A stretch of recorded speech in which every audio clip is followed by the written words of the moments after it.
you're bored of stress, just need a break. Grab a beer, some tequila, it's gonna be great. Come on, all my friends, it's the Tony Gallo Show.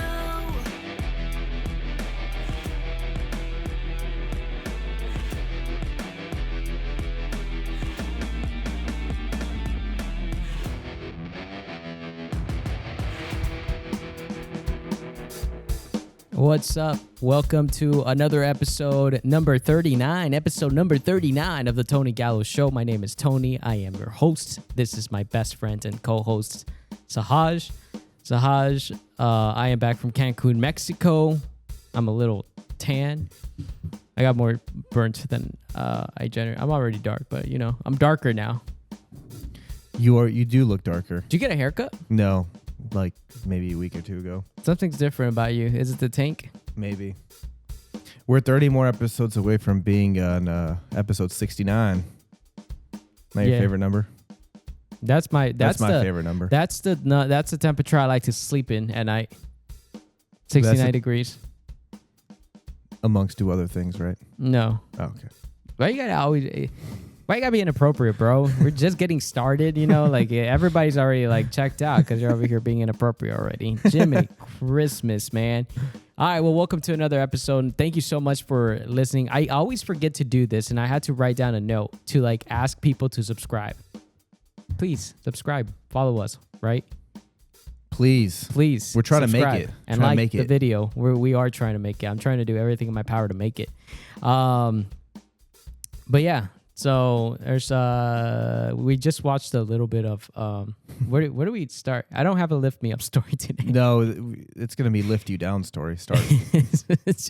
I have a drag me down story. The last episode we started off with the lift me up story. This episode I don't know about it so much because I don't have a lift me up story. I don't either. Yeah. So should we start with Elon Musk and Trump. We'll start with political news. Why not? That huge thing. That's crazy. Yeah. What do you think? What do you think of Elon Musk and the Musk-Trump showdown? The public feud is pretty insane. It not only did it do a number on the Tesla stock. I think it dropped as much as 17% after their whole feud came out. But dude, like Elon is hitting Trump where like Elon like goes in for the kill whenever he starts to beef with people. Did you hear what he said? He's like, oh, the only reason why Trump didn't release the Epstein files was because Trump was involved with Epstein. Yeah, that was the big bomb thing dude, on X. Yes, like he just goes in for the kill, and you know, hopefully he's not involved with that crazy ordeal. But I mean. I feel like there's some truth to it. I think so too. I don't think it's because I saw the one of our buddies sent us the screenshot right of Elon Musk saying something like, "We're about to drop the big bomb" or something, and then saying, you know, alluding to Trump being not alluding, but I think he explicitly said Trump is in the Epstein files, right. The Epstein files. And then I started going down the rabbit hole, and I discovered and I think I knew this, I just never paid a lot of attention to this. Like Epstein and Trump were big friends, and I forget like Epstein. Honestly, this was just a refresher because I never I never really got into the Epstein stories or the files or whatever happened. Me too. I never got into it, but he was charged with prostitution charges or something like that. Yeah, like trafficking and all sorts of crazy. Is it sort of like a Diddy thing? Yeah, probably similar worse to what's though. going on with Diddy? Probably worse than what when I went Diddy, which is the reason why. Hey, did Jeffrey Epstein die? Yeah, wasn't he like killed in jail or something? Well, no, I think he committed suicide. Allegedly, right? Yeah, he committed suicide. I'll look that up. What do you have over there? Yeah, so just this like the timeline that this public feud took place. So on May 30th, Elon left Doge, right? Department of Government Efficiency. It was originally alleged that he left because he wanted to spend more time with his companies. Judging by the multiple Tesla lawsuits and stuff like that, I think it was best that, or in his words, it was best that he allocate more time to his company. So he stepped down after 6 months. did a pretty decent job to taking away billions of unnecessary government spending. But there's also some arguments that are being made by journalists saying that the reason why Elon stepped down from Doge was because of the disagreement of the big beautiful bill. And then right after that, literally within like 6 days after he stepped down, Trump and Elon started going at it and exchanging a series of insults, according to this article. And then I think how it started was like Musk was like Trump would have never won this election without him. And then Trump admitted that their friendship had soured. He Trump quote unquote said, Elon and I had a great relationship. I don't know if we will anymore. I'm very disappointed in Musk. Let's see. And this all just happened. This all like just this week. happened. Yeah. And it's because I thought they were leaving on good terms. They had a press Right. conference. It seems like it was a positive press conference. Right. And then all of a sudden, it's like, boom, everything Boom. goes to crap. Right. And it's funny because it's I don't know if this is like embarrassing or is it good that this is being hashed out in the public light and not behind closed doors to show like transparency or whatever. But Elon criticized Donald Trump's tax and spending bill, which was a big, beautiful bill. And for the audience, that bill encompassed a no tax on tips and no tax on overtime. Elon's point was like, hey, like I just spent all this time to remove billions of dollars from government spending. And now you're adding this bill, which reinstates billions of dollars into government spending and undoes everything that I worked for. And mind you, Elon did volunteer. He was not compensated. He did not take any compensation for working for Doge. So Elon said on June 3rd that this spending bill was a disgusting abomination. It says, this massive, outrageous, pork-filled congressional spending bill is a disgusting abomination. Then on June 5th, Donald Trump and Elon go back and forth exchanging insults. Musk called the bill abomination. It looks like, let's see, what did Trump say? Trump said in return, let's see. So it seems like Elon Musk didn't like the big beautiful bill. Is that where everything started? Because he basically like, I've saved the government all this money, and then big beautiful bill comes in. There's a lot of pork in it, and now basically all the work that I've done is being reversed. Is that what I'm understanding? Is that what you understand? That's what I'm getting out of it. It sounds like it's an attack on the progress that Elon made to cut government spending, and now this bill reinstates it. Donald Trump, on June 6th, Donald Trump says Musk has a quote-unquote problem and is allegedly selling the Tesla that Musk gave him. So all in all, this is kind of crazy. I gotta say, like, look, Elon is a billionaire, multiple successful companies. I mean,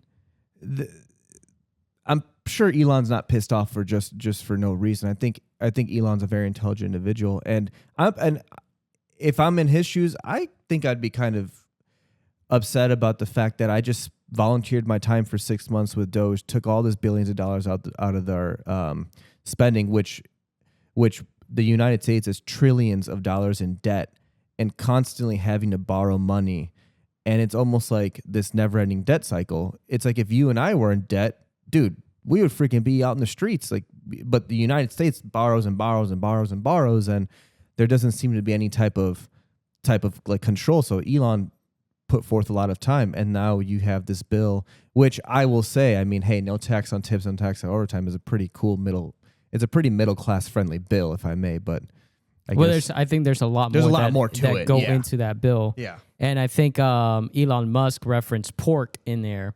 The way I see pork is basically like the way I've always seen it is, hey, I'll do you a favor. It's like you scratch my back, I scratch yours. We'll fund that in your initiative if I get this. Is that what that means? I thought pork was just more so like it's just filled with a bunch of like baloney, like BS. Like more fluff. I think that's fluff. Yeah, what they fluff. refer to. Yeah. Here's ChatGPT's definition of pork. In politics, pork or pork barrel politics refers to government spending for localized projects secured solely or primarily to bring money to a representative's district. It often involves the allocation of public funds for special projects that benefit a specific area, such as infrastructure improvements, even if these projects may not be of national importance. And that's the important part. It's like, I'm doing you a favor, even though it's not national importance, but whatever. The term is often associated with politicians seeking to gain favor with constituents or to showcase their ability to bring taxpayer dollars back to their districts. Critics argue that pork barrel spending can lead to wasteful expenditures and is sometimes used to sidestep broader funding priorities. Okay. So that's, I guess, the pork that Elon Musk is, well, not specifically, but that's kind of to give you an idea of what pork is in case you're wondering out there. That's what it is. But isn't that interesting? So let me ask you this. Are you Team Trump or are you Team Musk? Oof, that's a hard one. That's what she said. You see, this is in politics, we call this pivoting. Okay, so, well, let's talk about what the big, beautiful bill composed of. It's an immigration bill. He's not going to answer the question. Tax reform, infrastructure package. Looks like it has some no tax on tips and all that. Honestly, I don't know much about the big, beautiful bill. I don't know. It's the big initiatives like the no tax on tips. And I think, dude.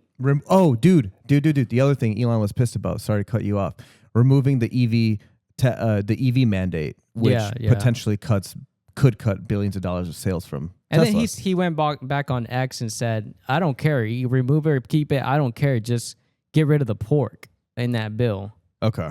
And but who knows? I mean, he may just be saying that just to say it, right? To save face, as they say. Face. But he may not truly mean it. He may actually be pissed about that. You just never know. Do you think Elon Musk infiltrated himself into the Trump? I mean, like, never actually liked the guy. He just went in there and like self-serving agenda. Dude, I feel like to go on a whole journey. Dude, with the president of the United States. I wouldn't be surprised because I find it really hard to trust politicians nowadays, especially with like you said, like there's a lot of fluff and stuff in bills, and almost it's a wonder like whose back are you trying to scratch? So it's hard to say. I wouldn't be surprised though. But I think on this one, if I had to pick between, I think I'm a little bit like on like Team Elon on this one. Wow. Yeah. I think I'm Team Elon. I'm not going to say anything. But the only reason why, I don't know. I'm just kidding. Well, the only reason why is because everything you just pointed out about the pork stuff, and how many times have we seen bills get passed for billions of dollars, and then we read through it, and it's some like very silly, just unnecessary spending going on, or like some non-for-profit, which is scratching the hands of like some rich person's back, all to get some type of political donation. Like, you know what I mean? And there doesn't seem to be much accountability. So I actually really liked when Elon was cutting all this government spending, or at least bringing it to the people's attention. Yeah. So which is, And here's my thing. Elon has billions of dollars. I quite honestly don't really think that even if they remove that EV mandate, and it affects, Elon's pockets or Tesla's pockets, I truly don't think it's gonna, like, Elon would be so pissed off just for the sake of that, which you never know. But I think he's perfectly fine and successful in the way he is. And I don't necessarily think money's like the biggest motive for him at this point. I think that, but I'm not going to sit here and say he's not some capitalistic individual. I'm sure he has his own intentions in mind. But I do feel like if you do volunteer your time and you do cut a lot of government spending, and then this bill comes and proposes billions of dollars added back into the spending, the it's wasteless spending, yeah, it's kind of like a slap in the face to like the effort you put in. So yeah, and honestly, I haven't heard Trump ever. Welcome. I don't know. I feel like I haven't heard Trump really say much on this, except for just like trade insults back and forth. So it's hard. I don't know. In my opinion, it's hard to like be Team Trump in this right now. I think politically speaking, this hurts Donald Trump. Yeah. A lot. Mm-hmm. Because this is the first time. People are gonna come after my neck. But this is the first time that I've actually been like that there's like the Russia deal and there's this deal, and like the little scandals or the Trump scandals that I just don't pay much attention to because it's kind of like it doesn't feel like there's anything here. Noise. It feels like noise, like the Russian scandal, things like that. It's kind of like, what are you guys trying to tell us? It feels like a whole lot of noise here. Yeah. But the Elon Musk thing, I think is actually worth looking into a little deeper. Yeah. Because this was someone who was working alongside Trump, and you got to wonder, for me, just like as a everyday American, I'm like, why? What happened here? Why is it that someone who you confided in, someone you've been hanging out with for months now, who knows you really well, just completely turns on you like that? So, and Elon seems to be a pretty authentic guy, Yeah. And I think Donald Trump is authentically himself as well. So it's just a tough thing, But yeah, I mean, I also see Donald Trump as being the kind of guy who's like, I just want to win. I don't care. Just give me the initiatives that I pointed out in during my campaign. And if you have all this pork with this bill, that's fine. I don't care. As long as you put the initiatives that, and they're going to take advantage of that, of someone who just loves to win, right? Because he's going to be able to go out and say give his winning talking points. And then, but wasteless government spending is going to continue. And that's how you become a politician, he's he's a full on politician now, and you got to start wondering, because I do think at some point Donald Trump was in it for the people. He was a billionaire. Why do it? Why continue to put yourself in the spotlight when you have billions and billions of dollars? I think there is more authenticity to him than there was to a politician who's been in Washington, D.C. for 50 years, all their lives, So, I think this hurts Donald Trump. The Musk-Trump feud, I think politically hurts Donald Trump. But then again, politically speaking, he's kind of done. Coming towards the end. Yeah, he's done. He can't run for president again. So yeah. A very interesting turn of events, I'd say. One more thing. I feel like this would be a lot more understand, like, to the regular person like you and I feel like this feud, this beef, or their disagreements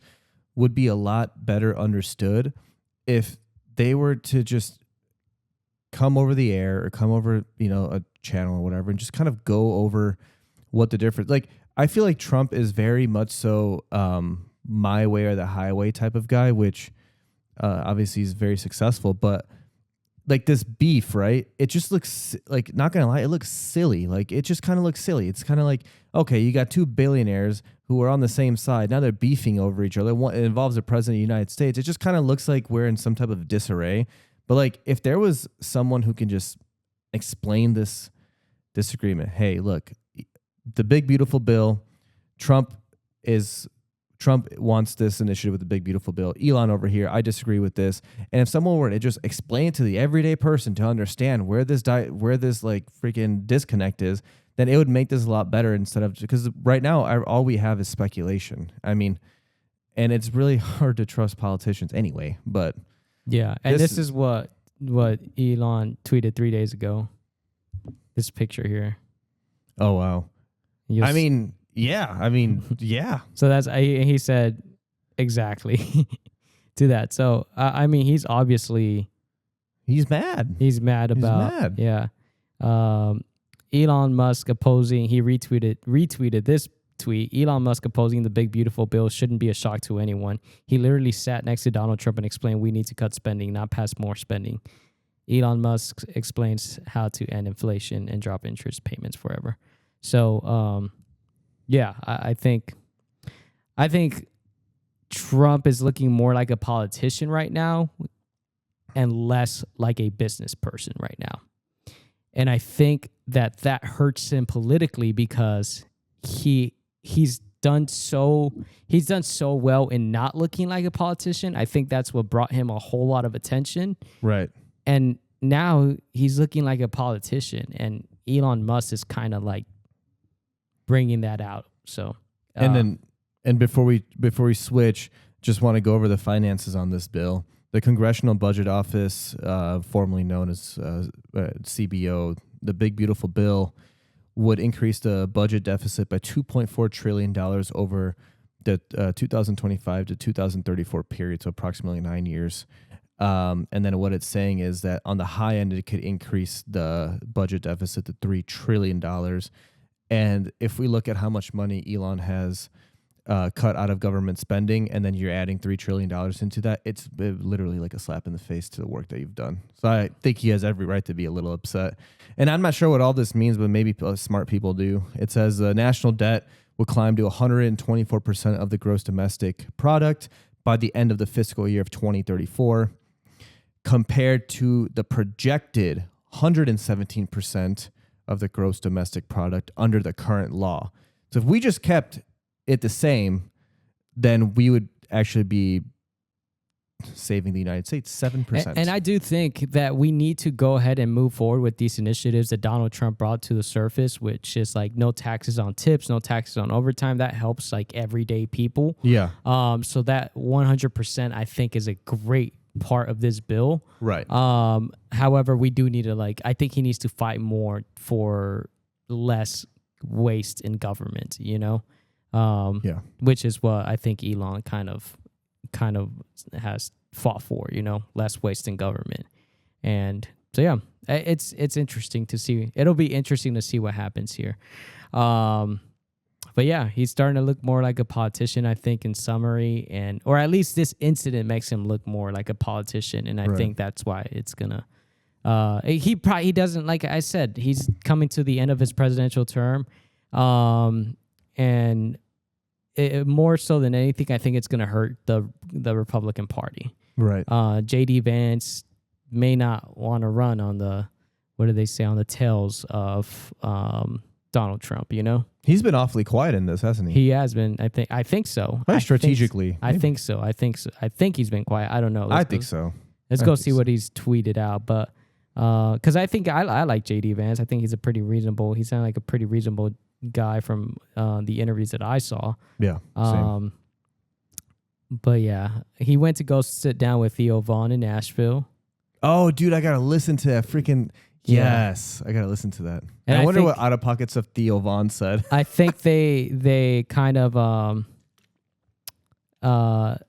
they tweeted something like when the whole Elon, oh, there it is. Oh yeah, slow news day. What are we even going to talk about? And that was when like the whole Elon Musk thing and Donald Trump thing was going on. And they said, hey, by the way, Theo Vaughn looks skinny. Is he getting skinnier?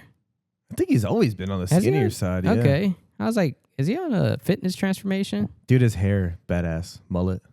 Or maybe it's his hair. I was like, something looks different about him. That's like Theo Vaughn. Man. Great podcaster, right? Funny guy. Yeah. Funny guy. And he does a baby AI stuff. I think it's the funniest thing. Yeah.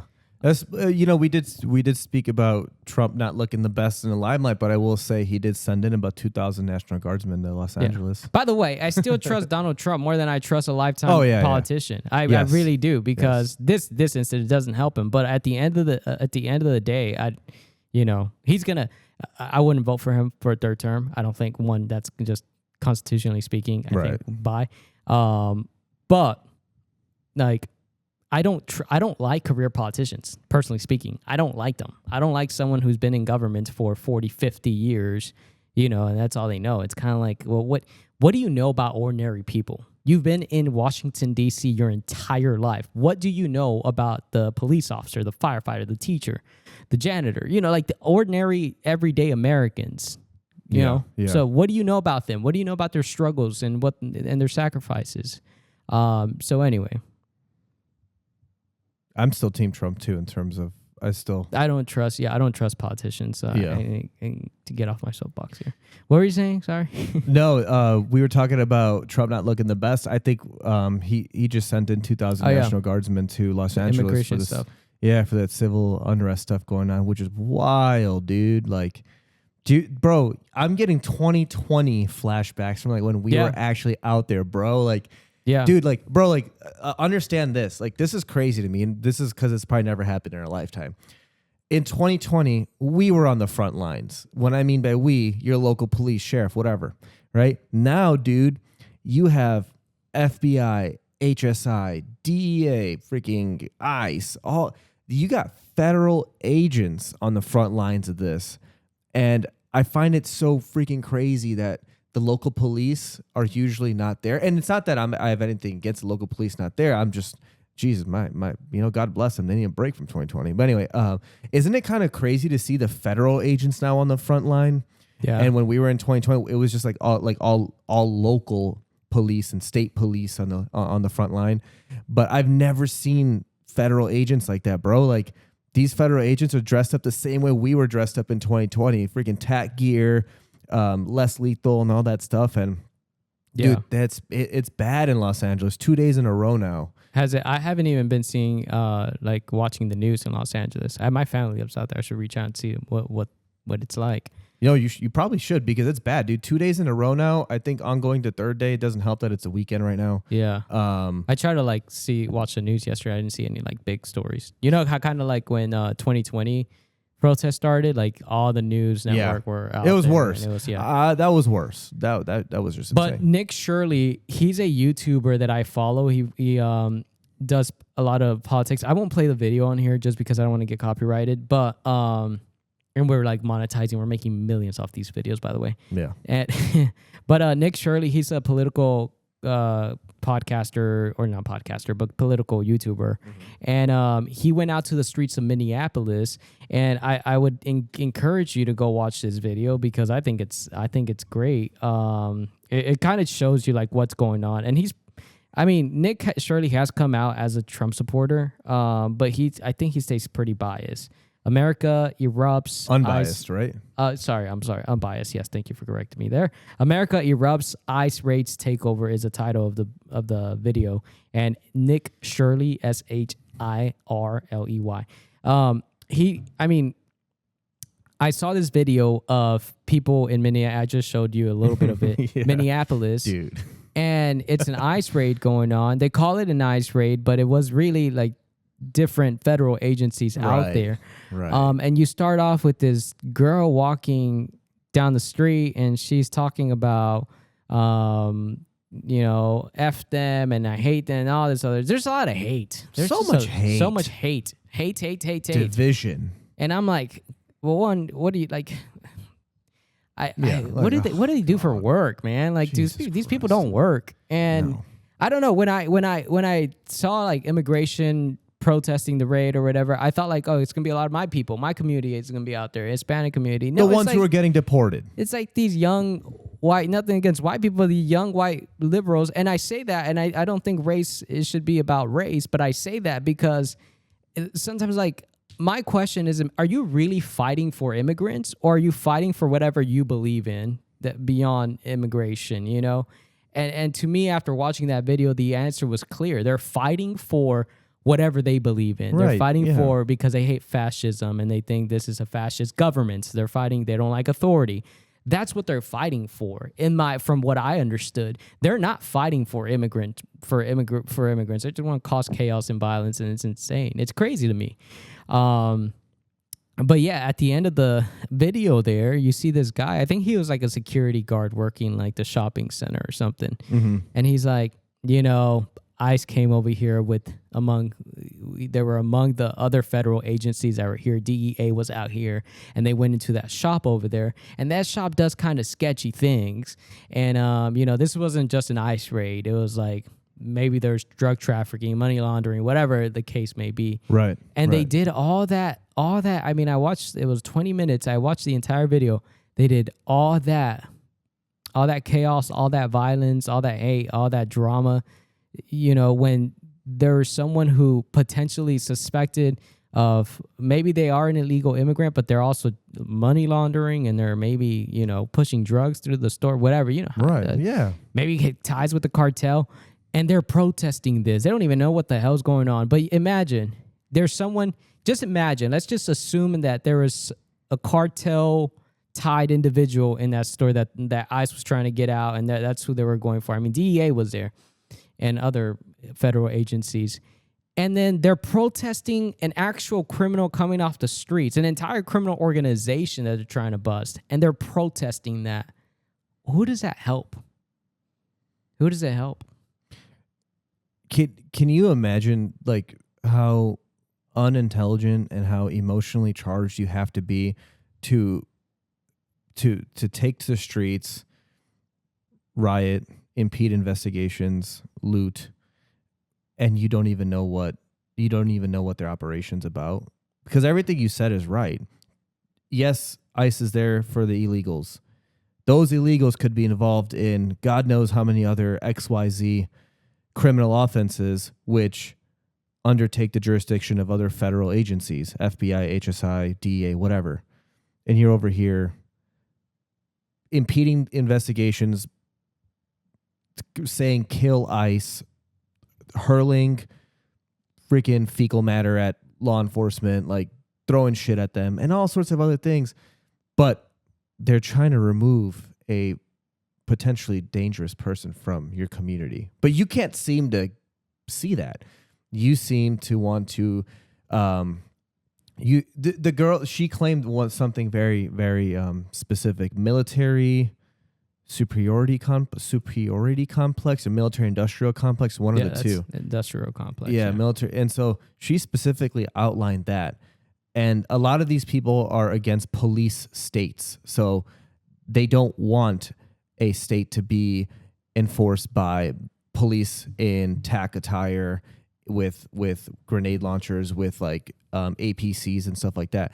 But these people are so far behind the intelligence curve that they fail to realize is that the only reason why, these authorities are out here is because they have to remove XYZ people from the streets. They have to get them out of this country. I mean, what if it's a cartel member who's also wanted for a couple different homicides, who's also involved in some domestic violence? Like, there's all sorts of things you're out there. You don't even know why they're out there, and you're causing all sorts of hell and chaos. You used a word there. That law enforcement has it, and they don't have it. Law enforcement has intelligence, and not meaning brain, meaning intelligence, information on stuff that you may not know is happening. And you won't know because know. They're not going to release that to the public until after it's all said and done. And criminals, a lot of them are stupid, but highly intelligent criminals. Right, yeah. You're not going to know they're criminals. No. Okay, you're not going to know. The FBI, the federal agencies, they will know that they're criminals. So to you, it may seem like a normal neighborhood. You're not even from You're not even from the neighborhood. You go there once every 6 months. You may not know that there's a whole criminal enterprise in that neighborhood. And there is, and that's what they're trying to tackle. I just don't understand that. Like, the federal government, law enforcement is not going to come knocking on your door if you're some sweet, innocent man or woman. That doesn't happen. They come knocking on the door because there's reason to be knocking on your door. And what's with the specific demographic of people that get involved in this interference with like police duties? It's always like a suburban, Caucasian, particularly female. Nothing on the Caucasians. Yeah, nothing on them. I hate bringing race into it. That's why I interrupt. But it's important to know, I think. Yeah, because this was a theme in 2020, if you will. It's this like suburban, Caucasian, male, female, young, yes, young, overweight. Okay, just that doesn't matter, but typically, just kidding. But anyways, I'm overweight. No, but like slightly. They probably live in their parents' basement. It's a Tuesday freaking afternoon. Why aren't you at work? Why aren't you at school?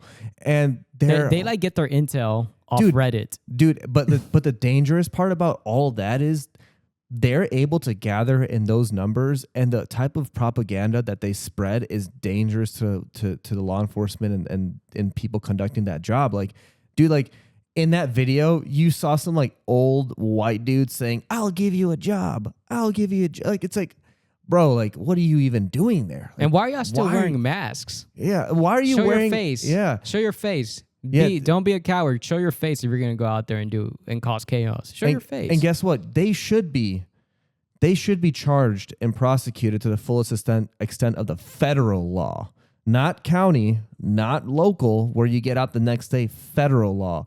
And those officers in that video showed a hell of a lot of restraint. The federal officers, they showed a hell of a lot of restraint. Then I tell you that I'm sorry, if you're going to push me and shove me and stuff like that, dude, you're going to jail. Like, you're not putting your hands on me. That's just not how that works. But they were pushing, shoving the federal officers, doing all sorts of other things, and those officers did not fight back, did not do anything, did not even bother taking them into custody.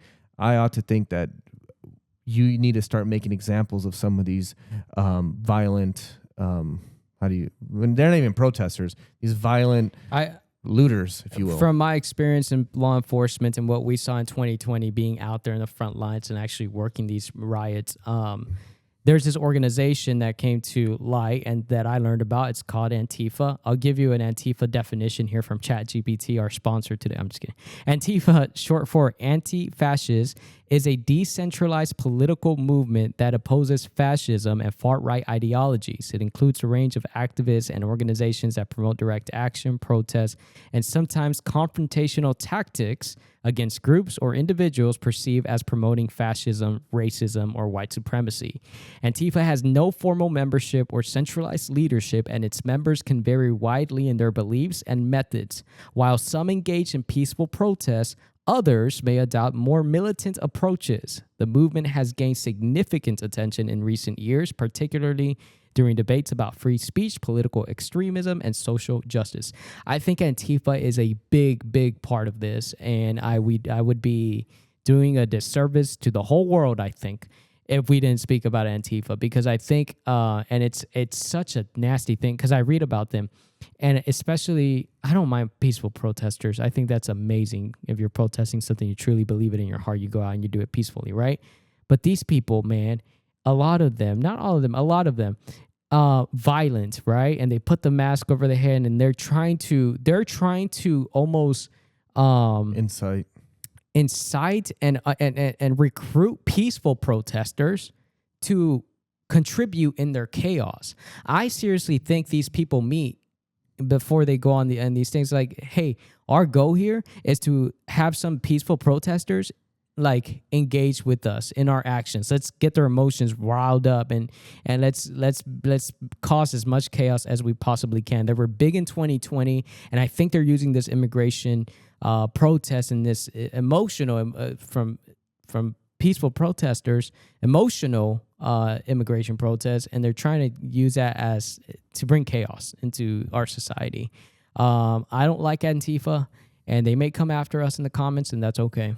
You know who you are. Yeah, and they're the ones who will easily, and you know what? They're the ones. Did you say this in 2020? They're the ones who are the ones that started up on the violent stuff. They're huge in 2020, and they're everything's been peaceful, and the next thing you know, they jump in and start suspected to be involved in January 6th as well, to make it look like more chaotic. Suspected. I don't know. And let that be the example of why they truly don't care about the illegal immigration and truly don't care about what ICE is doing. They're using this to fuel their own agenda. And that is literally the example. Like, if you're in 2020, if you're protesting hundreds deep and it's peaceful the whole time, but the minute some Antifa steps in and starts getting violent, really, like, it wasn't violent up until y'all stepped in and y'all. So they're freaking and that's stupid. the thing. That's the thing. The violence needs to be shut down and immediately. And it's unbelievable to me, but I know it's real because I saw it. There are truly people out in our society who want to live in a chaotic and a violent society. And to me, I know it's crazy, right? To a reasonable person, it's like, what? There's people out there.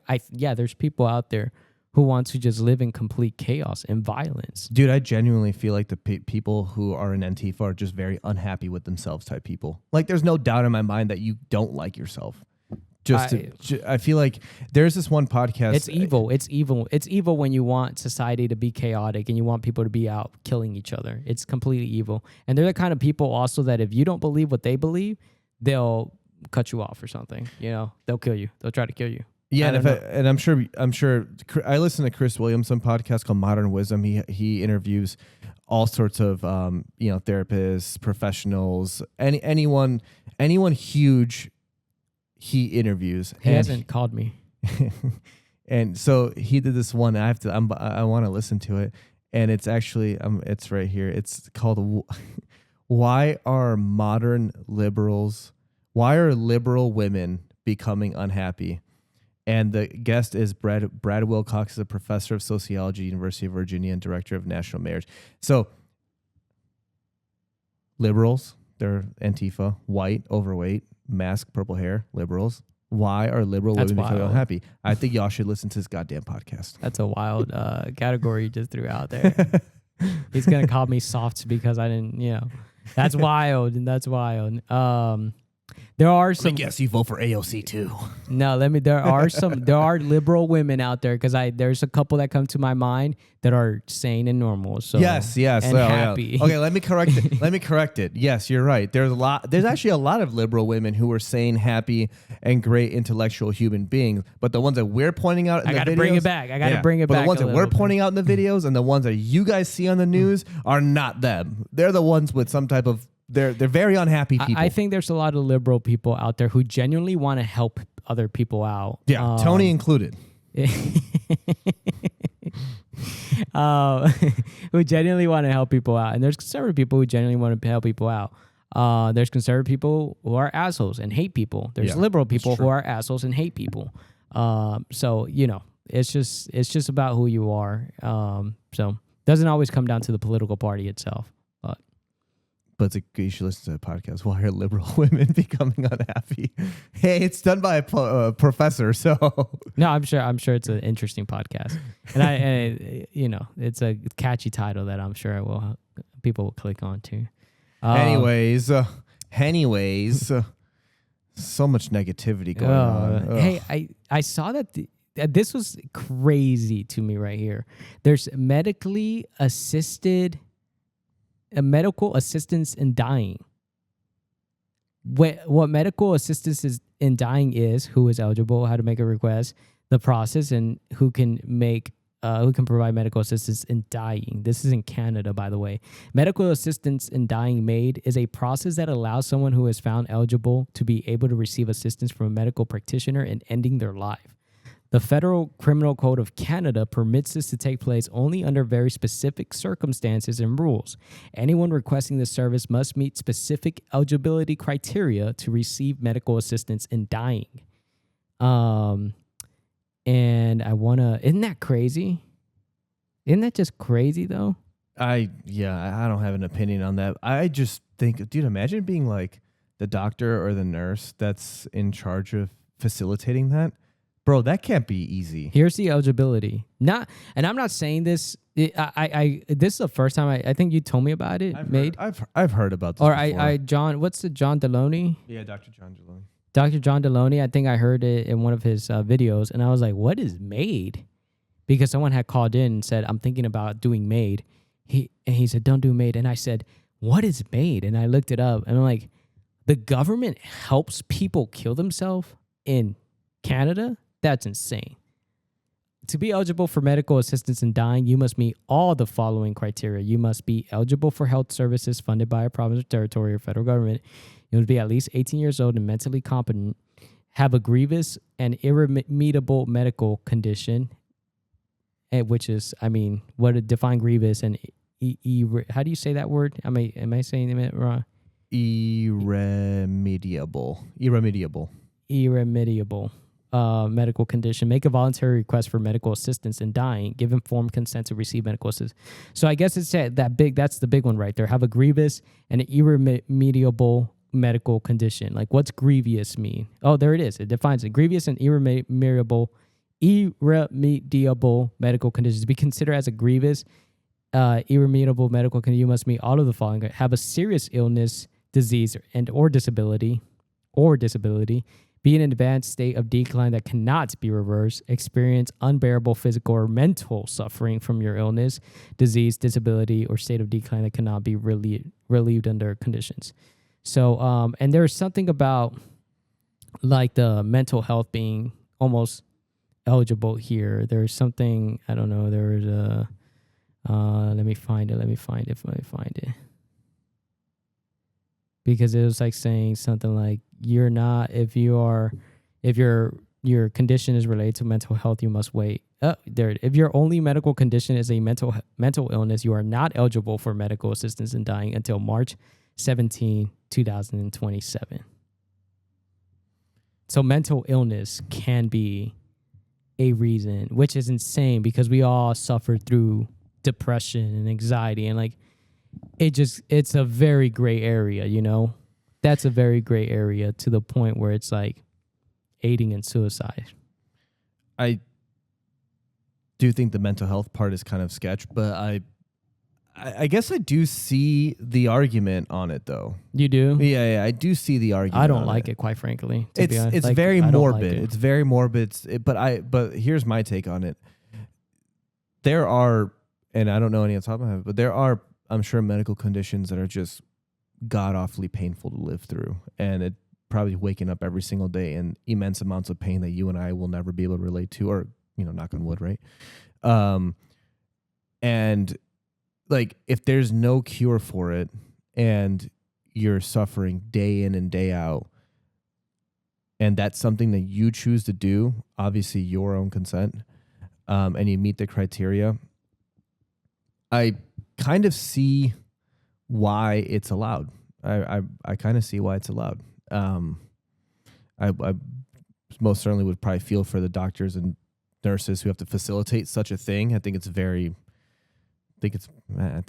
like morbid, and but I'm not surprised that something. Is it like euthanizing a dog? Essentially, yes. That's how I'm not looking at it like that, but I don't know, that dog came to my head because we put dogs down all the time, but when they're in pain and stuff like that. Yeah. I think that's a great way to look at it. Actually, I think that's right. But the only difference is we're not animals. We're not animals. We're human beings, and we have a lot. I think we need to put more time into making these. If you do suffer from something so grievous, and I don't even know if I'm gonna use the right word, but something that causes so much pain to that level, we need to kind of find ways of making life more bearable for you, and I'd rather we do that than like doctors be like, you know what, you're kind of done and we're just gonna quit on you.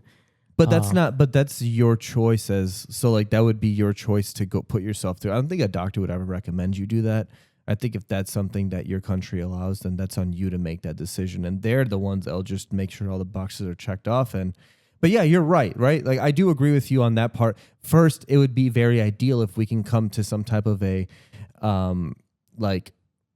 some type of assistance where you are not in such pain. But let's be real, bro. Like, everything in the medical industry takes years and years and billions of dollars of fund, and God knows when to go through this trial, that trial, the other trial, and boom, comes out. It's like, dude, how long do you really want to be in pain for? I don't know. That's subjective, but yeah, I do see your side of that, and I do like that, but I'm not surprised that stuff like that exists, and I'm sure that exists here, bro. It has to exist in the U.S. Maybe some states only, but like, I think maybe I'm gonna look that up right now. But I've heard MAID, of this in the US.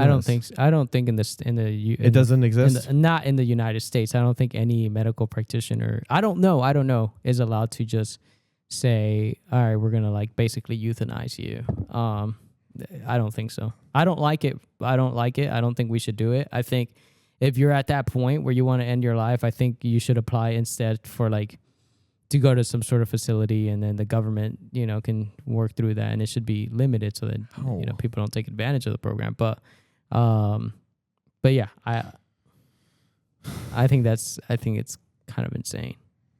Medical assistance in dying, also known as physician-assisted suicide or death with dignity, is legal in 12 U.S. jurisdictions: California, Colorado, Delaware, District of Columbia, Hawaii, Maine, Montana, New Jersey, New Mexico, Oregon, Vermont, Washington. All the liberal states, of course. I'm just kidding. In these jurisdictions, individuals with terminal illness who meet specific criteria can request and receive prescription for medication to end their lives. It's morbid. It's sad. It's not something that I would ever want to freaking even think about, but I do see why it exists, and I do see that, and I do see why some people go down that route. But yeah, I think life is it's such a miracle that we're even able to wake up and breathe every day. I mean, for all the functions in your body to work the way they work, and for us to just wake up and be able to breathe, it's such a, to just like, and that I and people commit suicide every day, and that's sad. But for the government to be able to okay that, I think it's wrong. We're. But don't you think that while like you and I, we get to right now at this point in life, we get to enjoy waking up and waking up without pain, right? Or we get to enjoy that fresh air and stuff like that. We don't have that type of a terminal illness or whatever it may be that puts us through pain. There's no physical ailment. I there's- will say I think both of us, anyone has suffered from mental illness. You know, like depression. It's not every day I wake up and I'm like, woo, it's sunshine and rainbows. You know, like the life is tough. It's a tough thing. No, let's toss the mental illness part out. That's kind of like weird. But anyway, but let's talk about the physical stuff. Like, we can't relate to someone who has such. No, I can't. And I don't think we will ever be able to unless we're put in that position. And yes, you're right. Maybe dying isn't the first option, right? But I can't sit here and argue against it, because I do feel like they've probably been battling it for so long that they're at this point with the current medical discoveries and all that. Like, there just is no like hope for them in sense of getting some type of medical cures or treatments and stuff like that. And so I see why that, and also like after like having like a terminal illness or something like that, like as like your loved ones, right? Like, I don't know, man, I'm trying to think this through, because I've never personally, like, I don't know about this like that, but like I can't relate too much. But I know people who can, and it's kind of like you do also like can't bear to probably see them in so much pain. And if it's coming from their willing consent to do that, I can see why it's allowed. I see why people can be supportive of it. But yeah, I mean, I freaking wish we can come up with all these discoveries and all this stuff where even for the most heinous of terminal illnesses, we're able to have that comfort care, and no one has to suffer like the way that when someone requests MAID like that, like, dude, like, I'm sure that suffering is beyond like bearable. And I would never want anyone to suffer like that. Like, even the worst person in the world, they get the death penalty for doing stuff like that. But anyway, but yeah. Yeah, I mean, for me, it's just kind of like, I don't think it's dark, dude. You know, for Tony, For this guy, he claims to be so positive, dude. He just started to beat you down, bro. Like, he starts with the immigration stuff. Yeah, we've been dark. And then he took it into MAID, and then he started like killing and all that. I'm like, bro, like, I wanted to talk I'm about the positive guy. I wanted to talk about MAID a little bit. I'm positive because I thought it was positive. shocking, and it seems like we have a difference of opinions for the first time in a while. No, because I am against MAID. I don't like it. I don't think government should be involved in that and helping. I think in governments, you know, there's we're supposed to be leaders in government, and I don't think we should do that. Okay, State-sponsored aiding suicide, I don't think is a good idea. And I feel for anyone who is suffering a physical ailment to the point where they want to die. But like, to that person, you know, I just hope I pray and I hope that they find it within themselves to like have that. Like, everyone is here for a reason, even you, and I genuinely believe that we're all placed on this earth for a reason, and don't give up on that reason. Don't give up on that hope. So maybe you need to put yourself in a different environment, in a more positive environment, something that's going to lift you up, you know? Maybe not listen to this podcast all the way through because it's been so dark. Real quick. Okay. No, I love the fact that we disagree. And it's not like I'm intentionally disagreeing with you. We do genuinely disagree. Yeah. But, okay, so say state wasn't involved in that, and say it was private entities, and you could go to a private entity and the private entity could allow it. Would that change your opinion? No, it wouldn't. You wouldn't? It wouldn't, no. Okay. So you would be against it altogether? Yeah. Okay, fair enough. Yeah. Okay. I thought it was the government part that turned you off on it, but okay, that makes sense. No, I just don't think that we should be aiding suicide in any sort of way. Fair enough. Now I'm thinking death penalty because I'm like, well, I feel like someone out there, well, how do you feel about death penalty? And I'm like, See, I'm for the death penalty, but okay. Yeah, that's a little different. I think it's different. I think it's significantly different. It's a little different. For me, I think that's like, especially if you continue to have an evil mind, like you want to kill people, we're talking something different from a person who is like an innocent person with positive person, hope, Yeah. and they're just suffering from a It's way physical different. ailment. It's two different things. Wait, yeah. So I don't know. That came to mind. That question. Maybe someone would ask, like, how do you feel about the death penalty then? Dude, that was. Why you That gotta be was so good. dark? That was good. We should wrap it up here I before I twisted take my- it even darker. I'm just I kidding. twisted my hands. I did. I one last question to end this. I think I have pretty big goals in my life. I'm a pretty ambitious person, right?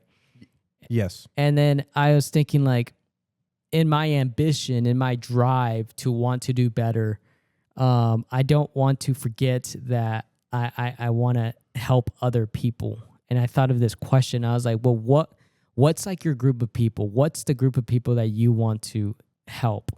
That, you know, you want to lift up? Maybe once you, or even you don't have to make it to like lift a certain group of people, but like, who do you represent? You know, because it can't just be about me all the time. It needs to be about like, yes, me, but I also want to help other people. I think I'm really into like wanting to it's not people, but it'd be more so like animals and dogs. Okay. Like I would love to have some type of non-for-profit put in place where we're rescuing dogs and then we're giving them the best possible care, fostering opportunities, veterinarian checkups, and even like end of life care for seniors and stuff like that. So I think that would be something I'd be interested in. That's where I'd probably find a lot of purpose in doing something. You'd be like that. an advocate for dogs, for pets, for animals. Yeah, not even an advocate. I'd be the individual who comes up with some type of a freaking. I love farms. I want to have a farm one day. I would love to have a dog rescue one day. You know, if that's what I want to do, and I've quote unquote made it in life, and I feel like I have a lot of time. I think my time would be best served serving like animals and stuff like animals, not just dogs, animals overall. Just so that because why not? I think they're beautiful things. No, animals are fantastic and so innocent. What about people? You're not much of a people person, are you? Is there like a group of people that you're like, man, like if I go back and talk to a group of people, like this is a group of people I want to talk to or something. I don't know if I'm putting that, if I'm setting that up well enough. Off the top of my head, like war veterans, I would say so. I love the idea of, you know, doing something like that towards like veterans who've served. Yeah. I think that's big. At least for me, I think. And you that's have the real. law enforcement experience, so you can somewhat relate. Yeah. To being out there and stuff. Yeah, it's really sad to see some of the stuff we see, bro. Like we freaking see like veterans like commit like during Memorial Day, like I couldn't tell you how many billboards I read of how many veterans killed themselves. They're like 30 years old, like something like that. I would love to do something like that if we're speaking specifically people. Yeah, and you got a pretty good niche group. I on the other hand, because I was thinking about this, I was like, I don't know if I have an answer, but I was like, man, the person I want to inspire is like someone who comes from my background, like just grew up under the poverty line. Parents weren't very much involved in education. You're kind of alienated. You're kind of discounted. You don't really find a clique or a group that you connect with. You're kind of all over the place. And you want to better yourself. Like you just want to better yourself. And I'm also gay. I'm also Hispanic. So like, because it's like, you know, it's so easy to just be like, okay, well, I want to speak to my Hispanic people out there, I want to speak to my gay community out there. But I'm like I want to grasp like the I don't even care if you don't have to be Hispanic or gay. You just have to be someone who came from tough crap and you want to become a better person. And I'm still trying to find like how to articulate that, you know? Yeah, no, I get it. You want to help people come from like backgrounds, relatable backgrounds. Yeah. I think that's that makes sense. Yeah. And I'll join you on the mission to save the dogs. Save the animals. Save the animals. I love that. And this ain't no PETA, all right? Say no pita. I don't know. He loves pita. He loves. I don't know Yeah, why I you're like so pita bread. All right. so against pita all of a sudden. But no. Okay, so I'm still trying to figure it out. But I really like, honestly, that's why I kind of want to like, you know, preach to people I want to connect with, people who just want to be better. That is all. 1 hour in, I think we did a great job.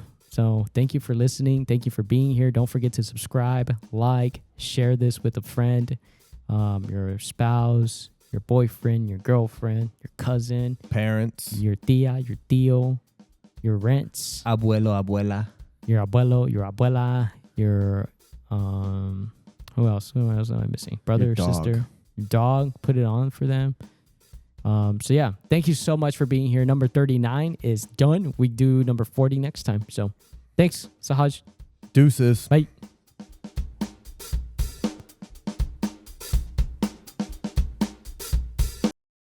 A podcast unlike any other. You're listening to The Tony Gallo Show.